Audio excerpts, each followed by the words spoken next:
Welcome, everyone. I'm Sandra Bargman. A few years ago, I wrote and performed a solo show called The Edge of Every Day, which was an exploration of the rough edges and contradictions we all face and grapple with. The show hit a nerve, and the relevance of the topic would only grow over time, more than I could have foreseen. So, here we are.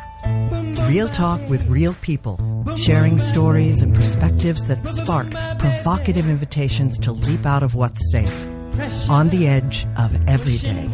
Thanks for listening. Hello, everyone. Thank you for joining me on the edge of every day here on talkradio.nyc. Tonight, we are live in the hive with author and witch Amanda Yates Garcia for our 48th episode entitled The Edge of the Underworld.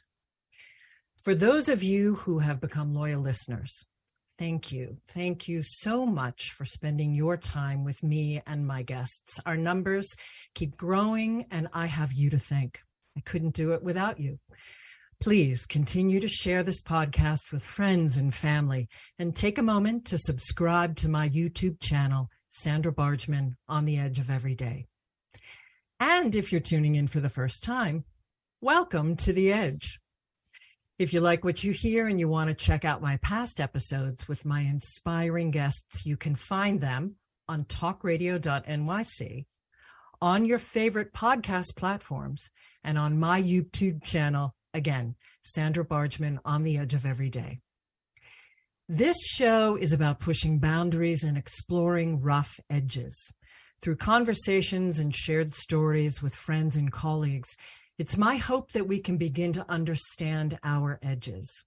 And what I mean by edges is those places where we are fearful, those places where we are resistant to change, those places where paradoxes and contradictions live in our beliefs and in our understandings, both internally and collectively in the world around us.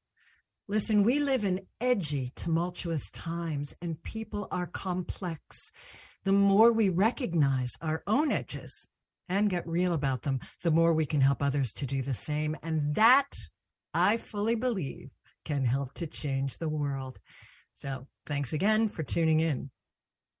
And without further ado, it is time to introduce our guest tonight. Amanda Yates Garcia is an American witch, author, healer, and medium, among other New Age practices, and is known as the Oracle of Los Angeles. She is also a full-time witch and life coach. She has seen thousands of clients and led nearly 100 public workshops and ceremonies. Her work has been featured on the front page of the LA Times, in the New York Times, the London Times, the San Fran Chronicle, on CNN, Fox, Glamour UK, Goop, as well as interviews in literary journals like The Believer and Triangle House, to name a few. Amanda has a background in somatic work, BFA in dance from University College of London, and narrative theater, MFA in writing, critical theory, and film from Cal Arts. And she has lectured on witchcraft at UCLA, Cal State Pomona, UC Irvine, the Hammer Museum, the Getty Museum, MoCA, and many other cultural institutions. In 2019, she published her first book, Initiated, Memoir of a Witch, with Grand Central Hachette. Since then, it's been translated into 6 languages. She is the host of the popular podcast, Between the Worlds. Hello, Amanda. Welcome to the Edge of Every Day. Hello, Sandra. It's such a pleasure to be here with you today. Oh, it's such Thanks a pleasure. for having me. It is truly a pleasure. And as I like to share with my guests, how I meet, or like I share with all of my audience, how I meet my guests. And I haven't met Amanda in person, only on Zoom and on social media. And I was completely drawn in and laser focused on her work once I read on her Facebook page that she was taking a break from social media, and the way that she talked about it really deeply resonated for me.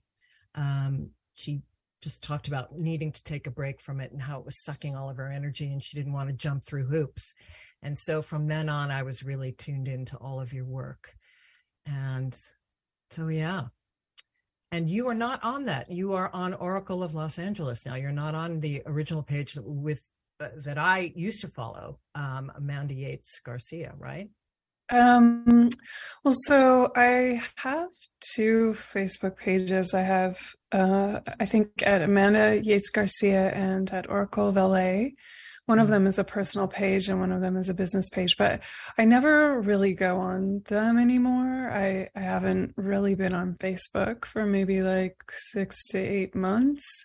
I do have an Instagram account that's pretty poppin'. But I also just launched a Substack at Amanda Yates Garcia, and that's where I'm really going to be focusing my energy now. I really like Substack because it's a platform that's oriented towards writers, so I can go a little bit more deeply into the things that I'm really interested in rather than having to spend my time figuring out the algorithms for why Facebook people like what they like. Yeah, it's maddening. Exactly.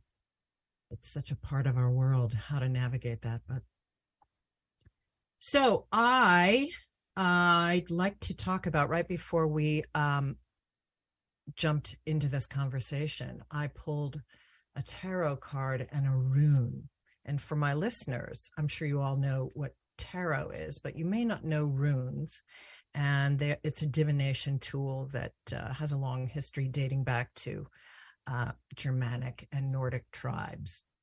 I'm by no stretch of the imagination an aficionado of, or somebody who knows tarot or runes deeply. I haven't studied them, but I certainly pull them often and go with my intuition.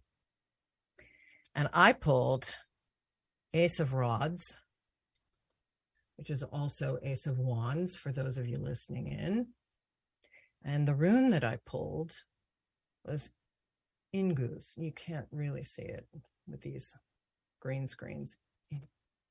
It looks kind of like the drawing of a taffy with a wrapper on it. So yes, that's good.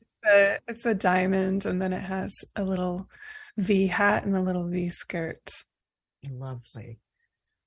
That's, yes, like a little taffy twist. Yeah, it's lovely. Well, and the word that came up with both of them, I'm going to let you wax on them, but the word that came up that I really clued in on was fertility. And how that is so apropos to one of the things I want to talk about with you with witchcraft, and something that's very alive in my life, and that's cronehood, and the beauty of the juxtaposition, the edge of everydayness of fertility in alignment with cronehood.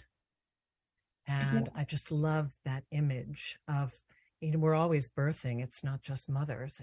We're always birthing. So can you speak on that in terms of your knowledge and how that might reflect what's going on in your life or in the world right now?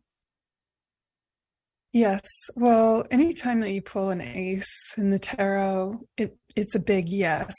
It's the ace is just a big yes to whatever is happening or whatever your question was. And my question was, what do I need to know about my conversation with Amanda Yates Garcia? So there's some big yeses going to happen in this conversation. Baby. But also, so the aces also represent the distilled, or you might say the essential oil, the essential spirit of whichever suit you find them in. So the Ace of Wands is from the suit that represents fire.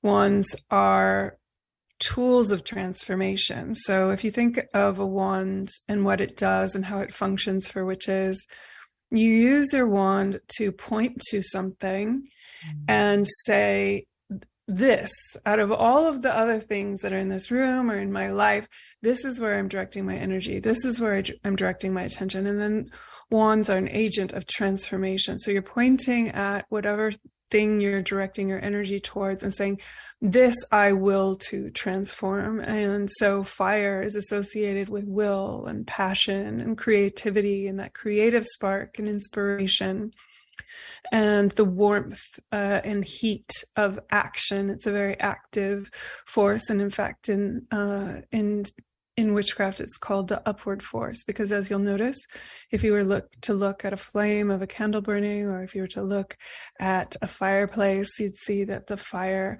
goes up and reaches upwards. And there's nothing that you have to do to make it do that, right? It just has this active, living, upward nature. And so when the Ace of Wands appears, you're getting a big yes to creativity, a big yes to inspiration. You're getting that energy of the suit itself. And fire is about transformation. Fire transforms. If we apply fire to water, it transforms it to air. You know, if we apply fire to ice, it transforms it to water. So the heat of fire is what makes it an agent of transformation. And so, and also, of course, the wands also relate very much to eroticism and sexuality and eros, desire. And of course, Ingas, which is the rune that you pulled, which has that shape of a diamond, corresponds in many ways to birth. It's a passageway. It's a conduit. It's a hole that something comes through. So it is very vaginal, you might say. And usually witches use that rune as a kind of punctuation mark at the end of a spell to say, yes, and now we're birthing this into the world. And so when you get something like as phallic as the Ace of Wands, which is, you know, like a flaming phallus that's showing up, and you get the Ingas rune, which is that birth canal, we definitely do have a very generative principle that's coming forward, something that's suggesting there's a spark of life here, there's power here, and it will come forth out into the world. So listeners, look out, because something is being born right now into your very ears. Oh, yeah. Well, and I think, you know, in terms of what we're birthing on the earth right now, and the need for witches and the need for witchcraft and our understanding, our deeper understanding of what that is with, you know, I certainly don't want to say, I'm not really into the rise of the feminine and the masculine. I think we are moving into this much more fluid understanding of all of the embrace of all of that.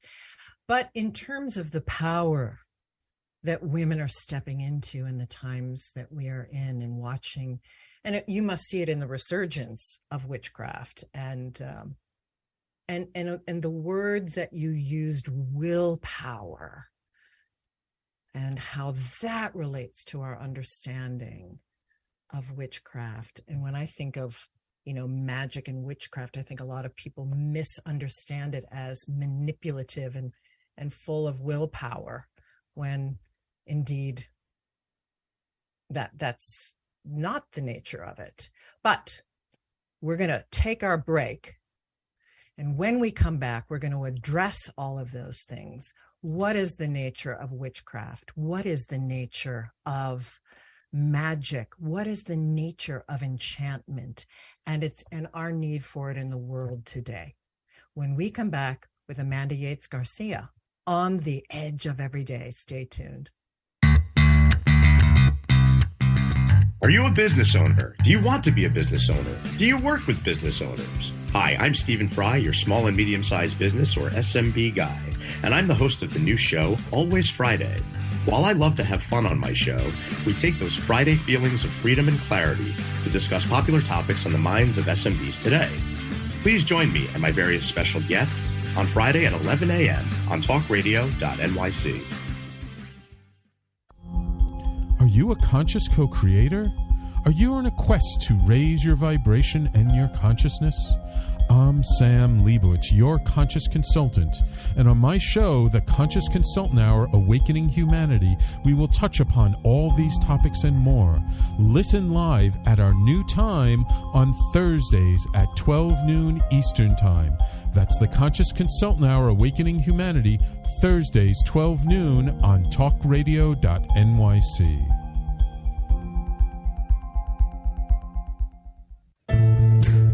Are you on edge? Hey, we live in challenging, edgy times, so let's lean in. I'm Sandra Bargman, the host of The Edge of Every Day, which airs each Monday at 7 p.m. Eastern Time on talkradio.nyc. Tune in live with me and my friends and colleagues as we share stories and perspectives about pushing boundaries and exploring our rough edges. That's The Edge of Every Day on Mondays at 7 p.m. Eastern Time on talkradio.nyc. You're listening to Talk Radio NYC. Uplift, educate, empower.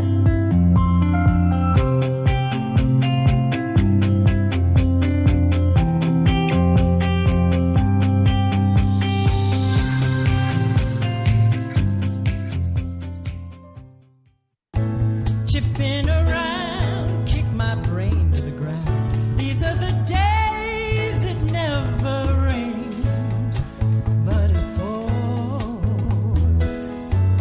on the edge of every day. And we are back with Amanda Yates Garcia, and we're going to pick it up with, so what is witchcraft? What is magic? What is enchantment? Yeah, well, these are all big fat questions. Yeah. On a basic level, witchcraft is the art of changing consciousness at will. That's a quote from Dion Fortune, who's one of the grandmothers of witchcraft, as transmitted through Starhawk, another founding grandmother of the craft. And on the surface, that seems like something that might be fairly obvious. What does it mean to, we know what it means to change consciousness. But in fact, it's actually quite difficult to do that. And so the tools of witchcraft are used in order to help us do that. But I want to explain a little bit more about what I mean by that. To change consciousness at will, first you have to recognize where your consciousness is, and most of us have trouble even with that. So it means recognizing what you're thinking about, how you're observing the world, how you're relating to the world. And, in other spiritual traditions, for instance, Buddhism, you might meditate in order to become aware of how you are relating to the world or how you're seeing the world, how you're thinking about it. Because otherwise you just do it. You're on automatic pilot. You're not really recognizing that you have a choice, that you have agent. Yeah. So you're just experiencing, let's say if you're experiencing depression, or you're experiencing anxiety, or you're experiencing ambition or desire, whatever it is that you're experiencing, normally we experience it and then we go with it. It's like we get on the motorcycle and it drives us all around, and we just do what it says. We do what our first inclination tells us to do. The problem with that is that our first inclination is usually not what we innately would will to do, but we are being brainwashed and urged to make our decisions based on what our culture, our family of origin, the patriarchal culture, colonialist culture, white supremacist culture, all of these things, what that culture urges us to do, because it has been essentially brainwashing us since we were children. And before we even went to school, we're affected by our parents and how they have been rooted in this culture. And we're rooted in our family culture, which of course, as we know, as feminists, the personal is political. So if we just do what our first inclination is to do and we don't question it, then the tide of capitalist colonialism pulls us out and we are lost in that. So essentially witchcraft is a series of tools that you might use in order to find your agency, to find your power, to find your own personal and authentic will that is in alignment with the collective will. So the anima mundi, the spirit of the world, right? So our will, our true will, our true nature is often precluded or made invisible by the dominant culture in which we live. And so the techniques of witchcraft help us remember who we actually are. Then once we recognize, like, oh, for instance, I feel like I'm not good enough. Let's say we were having that thought. There's something wrong with me. There's something wrong with the way I look. There's something wrong with my job. There's something wrong with what I have. There's something wrong with my relationship. And we're just in that place. Then the first thing we want to do is recognize, do I like to be here? Is this where I want to be? And if not, how do I transform my state into something more beautiful, more pleasurable to me, something that inspires me? And the way that this works is according to field theory. So it's not causal, right? It's not like you wave your magic wand and it causes directly, like on a Newtonian level, it's not hocus pocus. Yeah. Instead, it changes the field of the energy around you. It changes the way that you interact with the world around you. It changes you from the inside. And therefore, because we're all connected to everything, it changes everything around you. So it sort of ripples out into the world around you. And as witches also, so that's one aspect of witchcraft. That's about the practice of witchcraft. But as far as the philosophy of witchcraft is concerned, I believe that witchcraft is the emergent spirituality of the anima mundi, or the spirit of the world. And so that spirit is trying to communicate with us. And we as humans have a gift for being able to, work creatively, to build tools, to deliberately and intentionally change our environment. And that can be used for good or for ill. And I feel like the spirit of the world has taught us witchcraft in order to help us remember what they will for us. And so that we can listen to that will and then perform it, do it, execute it. So those are really the two levels of witchcraft. But I also want to say, witchcraft is an anarchic tradition. It's a folk tradition. It is not rooted in a specific book, or it doesn't have, the head person like a pope. It doesn't have anybody who can really tell you are doing it right or you're doing it wrong. Yes. And therefore, I don't have the final word on what witchcraft is. I can only really speak to what it is for me and how I engage with it and what works for me, but I can't really say what it is for other people, and nor can anybody else. If you're out there listening to other witches and what they say, and they're telling you that you're doing it wrong, nobody can tell you that. Nobody can tell you that you are a witch except you. You are the one who makes you a witch. Absolutely. Well, and I teach this, I model this, hopefully. I speak about it here, the sense of non-hierarchical relationship to spirit. I mean, that's why I would call myself a mystic. And, I love to sort of fool around with, this is potentially the witch in me, fool around. And when I was first in seminary, talking about, I'm going to seminary, and people would just kind of look at me and be, this does not compute. And the notion that, that's because I'm not trying to be anyone of authority within my spiritual quest. I'm simply fascinated by the spiritual quest in general. And I want to explore all of the ways people expand themselves, witchcraft being one of them, and helping people to understand what it is and to, demystify it. I think a lot of my listeners probably understand that it's a connection to nature, etc. Understand that it's part of my belief system. In fact, I did an entire show on the archetype of the witch on Halloween. But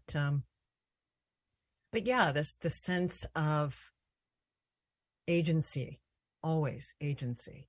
And so, and re-enchantment being as I understand it, the understanding that all of life is sacred, but the notion of doing all of the internal work and then bringing it out into the world in action, in physical action, is that how you would define enchantment?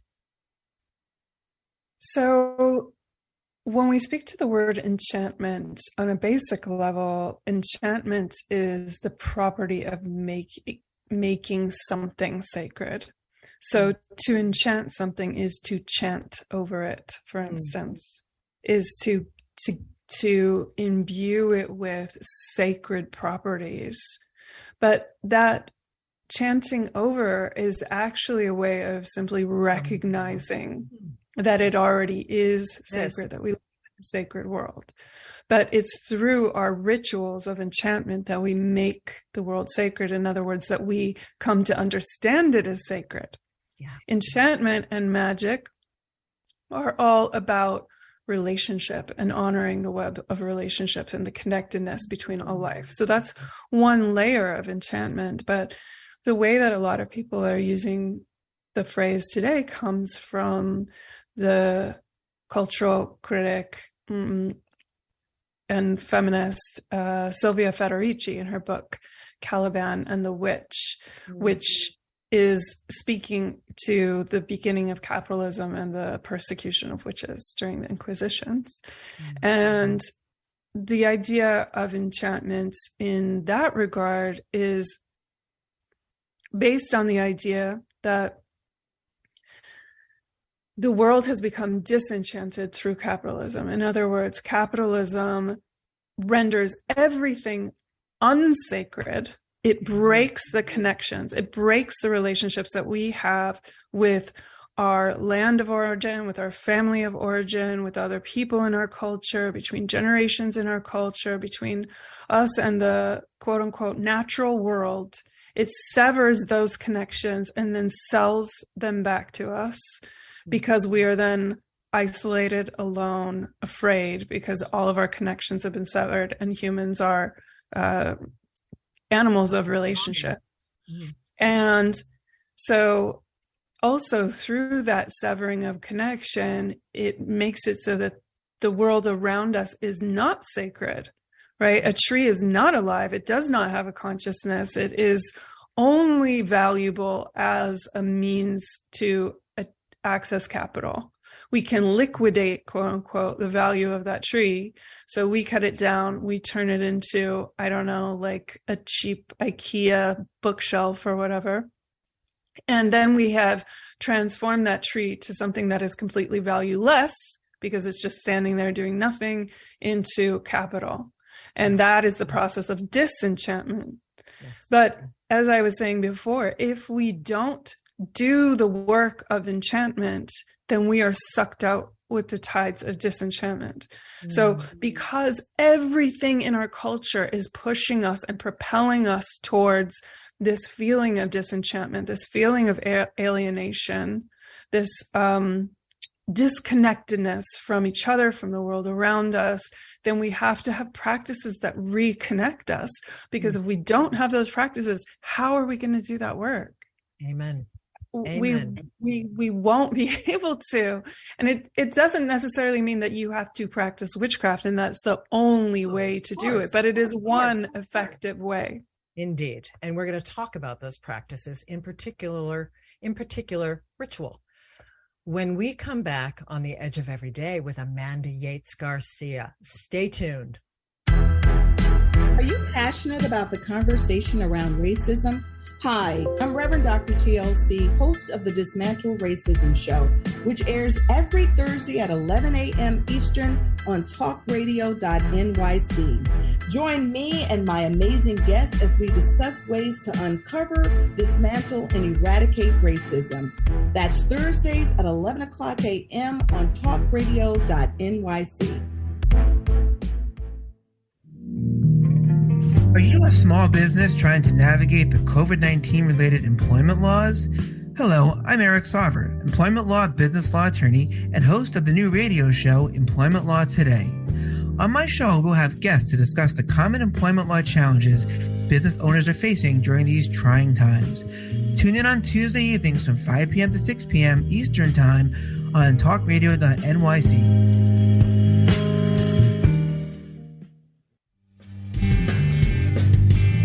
Hey everybody, it's Tommy D, the nonprofit sector connector, coming at you from my attic. Each week here on talkradio.nyc, I host a program, Philanthropy in Focus. Nonprofits impact us each and every day, and it's my focus to help them amplify their message and tell their story.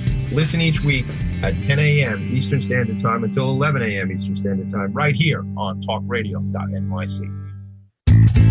You're listening to Talk Radio NYC at www.talkradio.nyc. Now broadcasting 24 hours a day.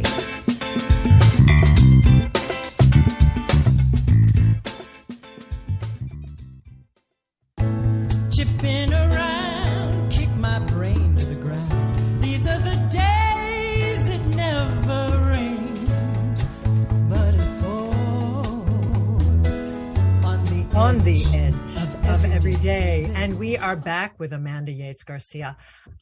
Before we dive into those practices, I want to talk about how the witch is and as an edge walker. The witch, as we spoke about, I said in my my Halloween episode, the witch is the veil between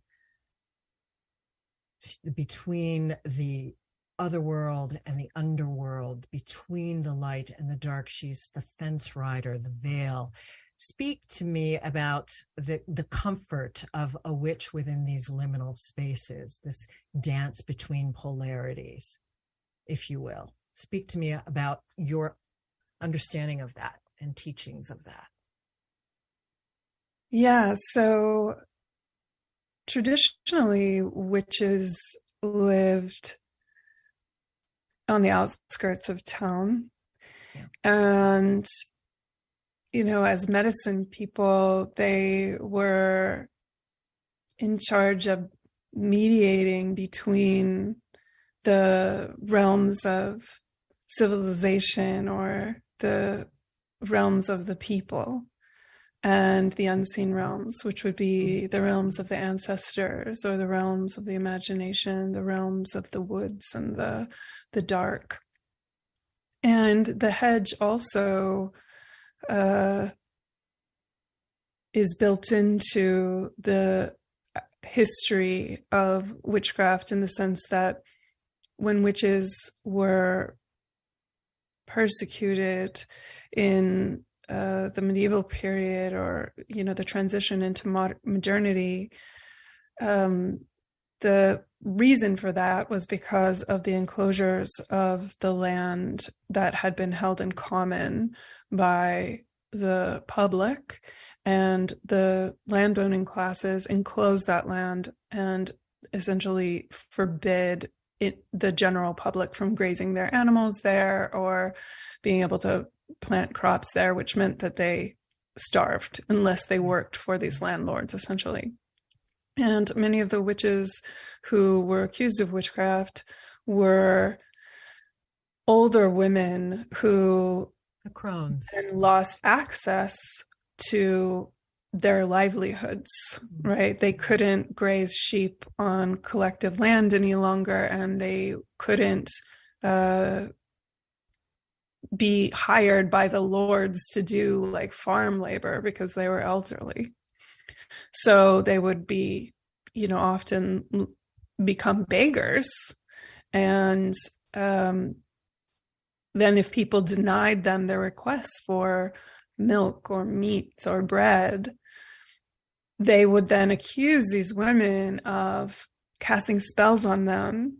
For instance, making their babies sick, or making the cows die, or making the milk curdle. But essentially, that was a misplaced guilt over this shift within the culture.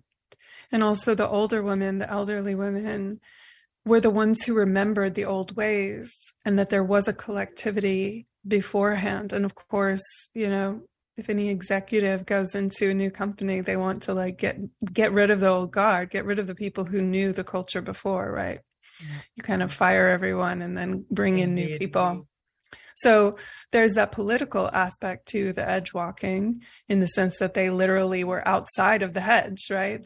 They were outside of pushing that the boundaries. Space. They were on the other side of the boundary. Exactly. Yeah. But also, they were the ones who could travel in trance to the realms of the other world, which is where we encounter the ancestral beings, the fairy beings, the elemental beings, which is essentially about a shift in consciousness. So, you know, witches are shapeshifters. They can travel as crows, they can travel as wolves. But what that really means is that they are able to shift their consciousness into the bodies of other beings, and they can understand the world and see the world from the perspective of plants, of animals, of wind. And that skill is extremely important if we hope to be able to survive the imminent ecological collapse that we're all experiencing, to be able to shift your mind so that you're not isolated and cut off, but that you are someone who can walk between worlds and recognizes the plurality of being. A lot of people think, if they don't know witchcraft very well, or if they haven't been exposed to this kind of thinking, that it is ridiculous. You know, this idea that a witch might be able to travel between the worlds, or to travel in the mind of a raven or something like that, would seem like absolute fantasy and fairy tale. It's a completely different way of viewing the world, though. And our world today is straitjacketed into the specific ontology, which means a way of seeing reality that is absolutely limited to this scientific, rational, measurable, essentially white supremacist perspective, which says there is only one reality, and it just happens to be the reality that white, that I'm pushing, landowning, powerful men exactly experience. Just happens to be mine. Yeah. So it just happens to be status quo's way. Yeah, it just happens to be the one that, you know, the people who have all the guns and money think right. that. So the tools of witchcraft are ones that help us travel between the worlds and move into the realms of the dark, of the unseen, of the imaginal worlds, which are not measurable. No. And are not documentable, and cannot be recorded and replicated in, you know, blind studies. Yes, indeed. Well, I would think some people in today's world are kind of seeing that they're getting on board with, you know, quantum physics and such, that there's so much that we don't know about the mind, that yes, you can shapeshift, and yes, it is possible, you know. But, you know, we're not going to go down the scientific rat hole right now, because I want to get to ritual with you. As per usual, there's always a million questions and a million things that I want to talk about, but I must move us towards ritual. And I as a tool for the, you know, like edge walking, like the dance of polarities, the liminal spaces, that's what ritual is. And that as a tool for witchcraft, for anyone who engages, myself, anyone who engages in ritual, the power of the transformative power of ritual. Speak to us from the witch's standpoint about ritual? Yeah, so what ritual does is it signals that we're moving into a different reality. Yes. Because ritual is different than the things that we're just ordinarily doing. So, normally we're, walking to the cafe to get a coffee, or we're sitting down and we're answering our emails, or, we kind of blindly go through the day sort of en route. But ritual signals to our unconscious minds, to our muse mind, our child mind, or, our dreaming mind, that we're shifting into a different state of consciousness. So, for instance, when you walk when you walk Diosil, which is with the direction of the sun, in a circle 3 times, ringing a bell and saying the names of, let's say, all your ancestors that you remember, or all the plants or trees in your neighborhood, or you call in the elements of the fires and the air and earth and water, then that is different. That is not something you do all the time. So not only are you sort of acting out and signaling to your consciousness that something different is happening now, but you're also doing it physically and actually creating that space. So you walk in that circle, and then that circle is created through doing that. And that circle becomes a porthole where you can connect and communicate with unseen realms, and you can enter the realm of the imagination. And, the imagination is the portal to the spirit world. So we have to do these imaginal acts in order to enter into the spirit world. So you can take any object and transform it into a magical tool, essentially by using your imagination in the way that you relate to and interact with this object, so that the object, because you're relating to it, becomes subject, becomes living. And it's then through that living awakening that the object moves through, transmutes into, that we awaken within us this sense of interconnectedness and ability to communicate with the world and transform the world around us. So rituals are going to involve usually things like casting a circle, calling in spirit allies, offering signs of gratitude or giving offerings, stating our intentions, doing a ritual act, whatever it is that you decide that might be, whether it's candle magic, carving words into a candle, or, sprinkling a poppet with salt, or whatever it is that you want to do. And then thanking the spirits again, and then closing the circle is usually like what a basic spell or ritual would entail. I mean, there's many ways to do this, and this is just one of them. I love it. Well, we have to go to a break soon, but I do want to touch upon certainly your book, Initiated, Memoir of a Witch, which we will include places where you can get this book in the show notes. I finished it, and I devoured it, absolutely devoured it, and loved it. But I want to touch on the edge between performance art and ritual. And we're going to be going into our last quarter, so we can't spend too much time on it, but I do want to touch on that because it's so a favorite edge of mine. And I also, when we come back, want to share where people can find you and what your leading edge is these days. When we come back with Amanda Yates Garcia on the edge of every day. Stay tuned. Hey everybody, it's Tommy D, the nonprofit sector connector, coming at you from my attic. Each week here on talkradio.nyc, I host a program, Philanthropy in Focus.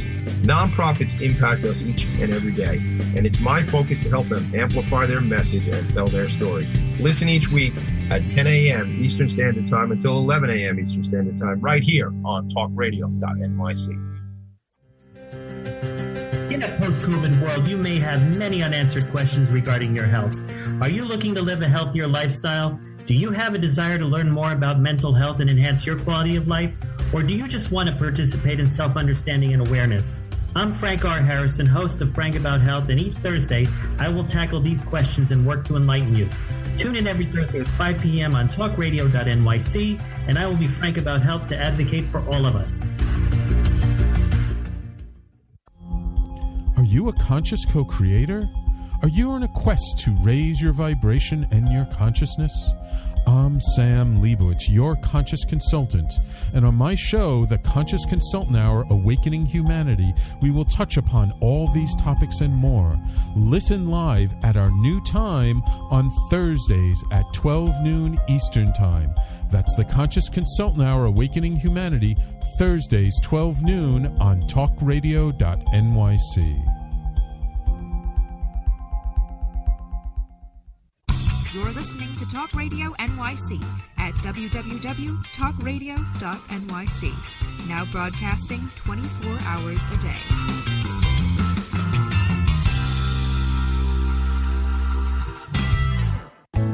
Chipping around, kick my brain to the ground. These are the days it never rained, but it pours on the edge of every day.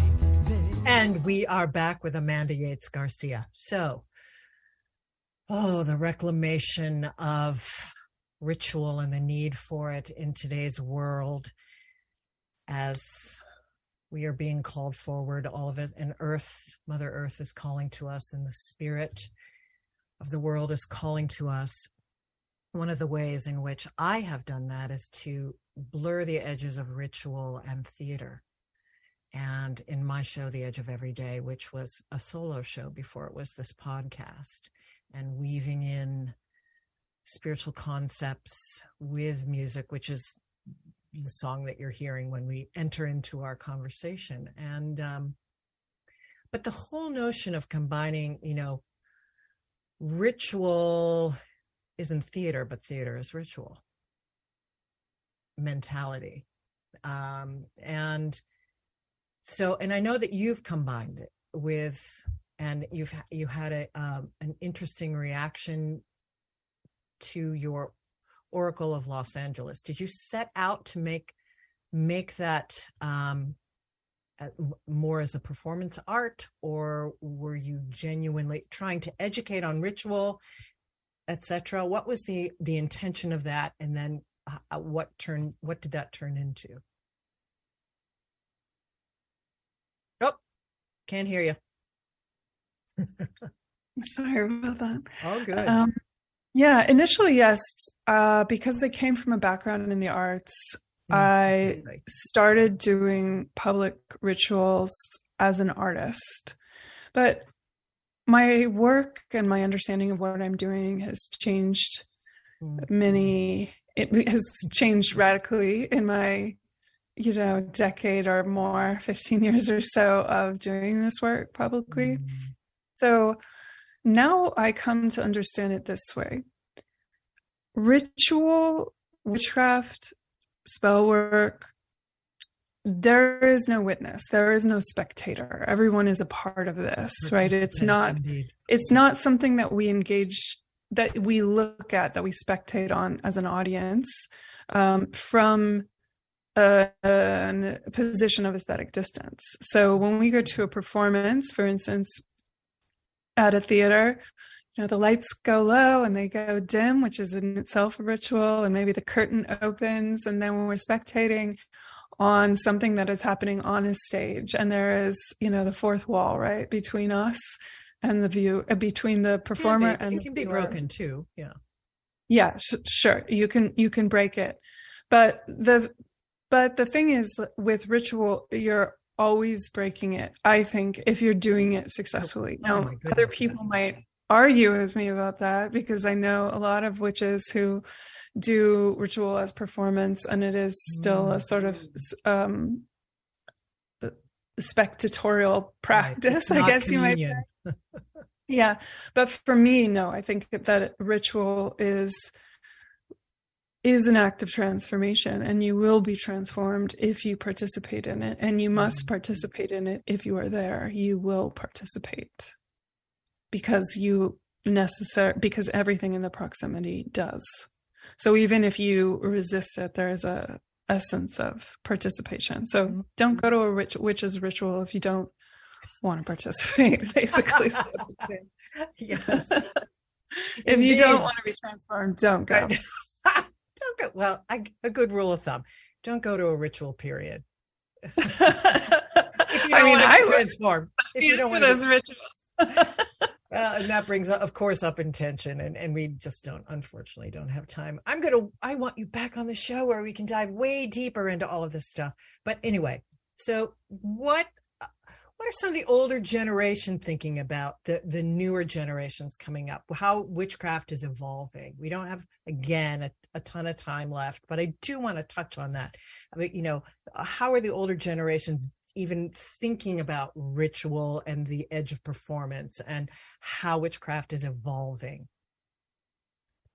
Well, I think one of the ways that witchcraft is evolving is through the youth of today have a really different understanding of, for instance, gender, inclusivity, intersectionality, and cultural appropriation. Their awareness of those kinds of things is much stronger, and they're doing a lot of work to democratize and make and to reclaim space for, difference in a way that I feel like, for instance, my mother's generation, which was part of the rebirth of witchcraft in the 70s, my mother is a witch, really comes out of, second wave feminism and women's consciousness raising circles and stuff of the 70s, which were doing really important work. But I think that the understanding of gender was different. Perhaps necessarily so, given the context, was quite reductive by today's standards, in the sense of, like, we have an essential idea of what a woman is and what a man is.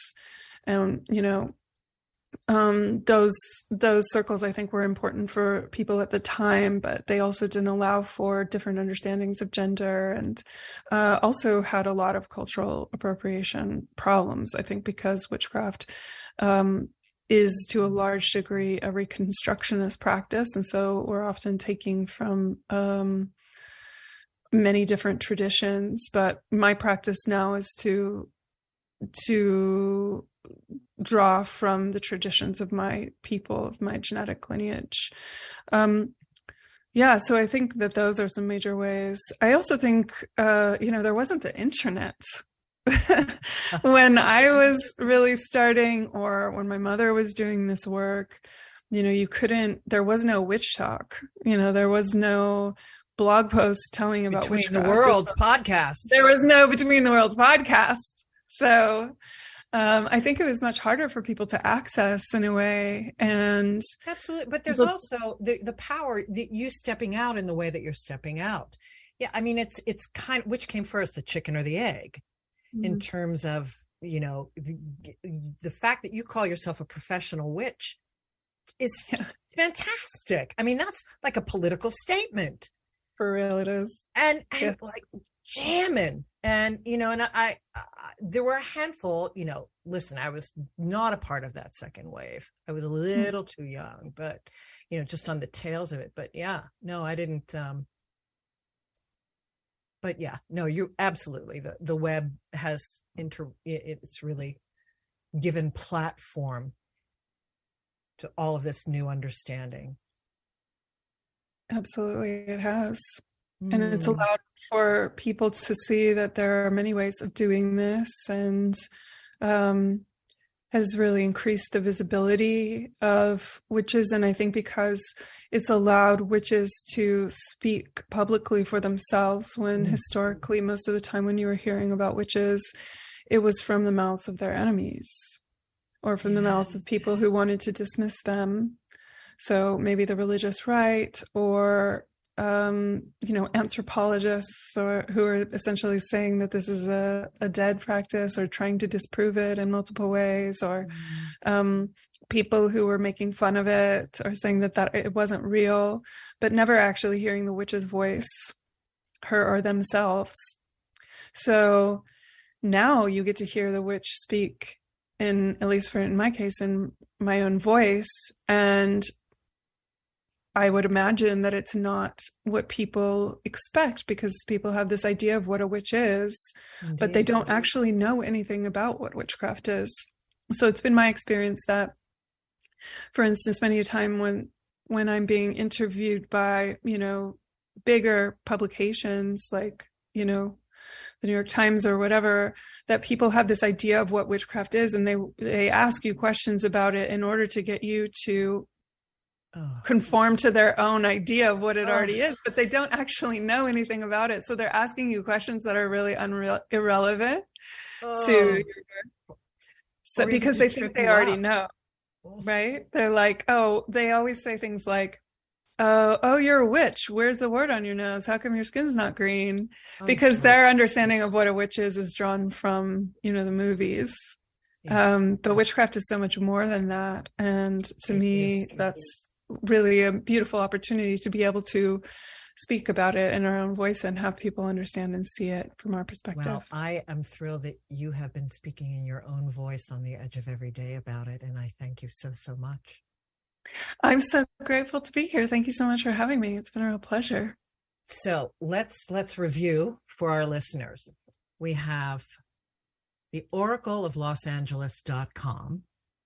Yeah, oracleoflosangeles.com. That's my website. You can also find me at Amanda Yates Garcia on Substack, or at Oracle of LA on Instagram. Yes. And you can book a session with me if you'd like to go in deeper. You can also listen to my podcast, Between the Worlds podcast, or buy my book, Initiated Memoir of Witch. You can get that pretty much anywhere books are sold. Yeah. Amen. And again, I just have to tell everyone, I loved the review where it said it was a cross between, I forget the other book, but with Clarissa Pinkola Estes's Women Who Run with the Wolves, which I got at the age of 30, and it became my Bible. It was ridiculous. It's more notes than words. It's so really beautiful. So good. But they said your book was a combination of that with something else that I did not know, but I thought, how yummy and delicious. And indeed, your book was yummy and delicious. And your vulnerability, the power of your writing, and the weaving of mythology into the book, along with your experiences in the underworld and your initiations. It was really quite a ride, and thank you for that. No, thank you. I'm so glad that you enjoyed it, and it's a real honor to know that it was in your hands. Well, any last quick words of wisdom for our listeners, Amanda, before we say goodbye? If this has sparked anything in you, there is a pathway for you. And if you're curious about witchcraft, you get to go at your own pace, and you get to decide what is right for you. And, Spirit has been calling you, and you can tune into your own heart, and it will direct you to the right answer. Amen. Amen. Thank you. Big birth. Big birth. Ingos. There we go. Fertility. That's what this podcast is all about tonight. Well, yes. Amanda, thank you. Thank you. Thank you for being on the show and for sharing your wisdom and your insight and your magic. It's my great honor. Thank you so much for having me, Sandra. And for those of you who are listening, thank you so much for spending your time with us. Remember, you are always on the edge of the miraculous. See you next time. This is our last dance. This is our last dance. This is ourselves under pressure. Under pressure. Under pressure.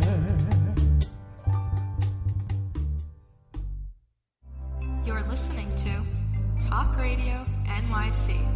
Uplift, educate, empower.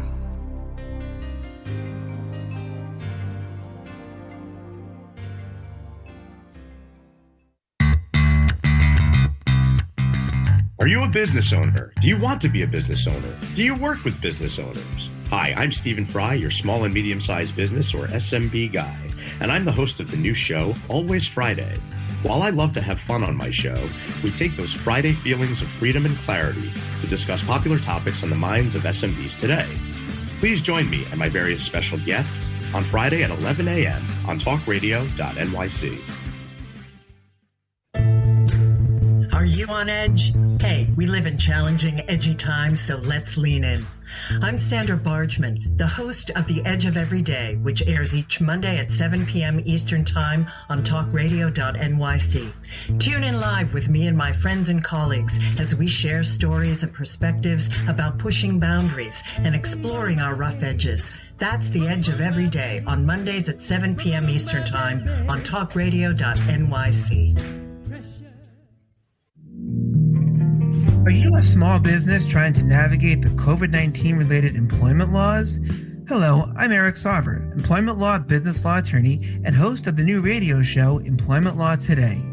On my show, we'll have guests to discuss the common employment law challenges business owners are facing during these trying times.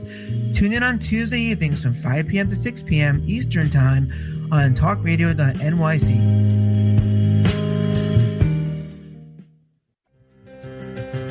In a post-COVID world, you may have many unanswered questions regarding your health. Are you looking to live a healthier lifestyle? Do you have a desire to learn more about mental health and enhance your quality of life? Or do you just want to participate in self-understanding and awareness? I'm Frank R. Harrison, host of Frank About Health, and each Thursday, I will tackle these questions and work to enlighten you. Tune in every Thursday at 5 p.m. on talkradio.nyc, and I will be Frank About Health to advocate for all of us. Passionate about the conversation around racism? Hi, I'm Reverend Dr. TLC, host of the Dismantle Racism Show, which airs every Thursday at 11 a.m. Eastern on talkradio.nyc. Join me and my amazing guests as we discuss ways to uncover, dismantle, and eradicate racism. That's Thursdays at 11 o'clock a.m. on talkradio.nyc. You're listening to Talk Radio NYC. Uplift, educate, empower.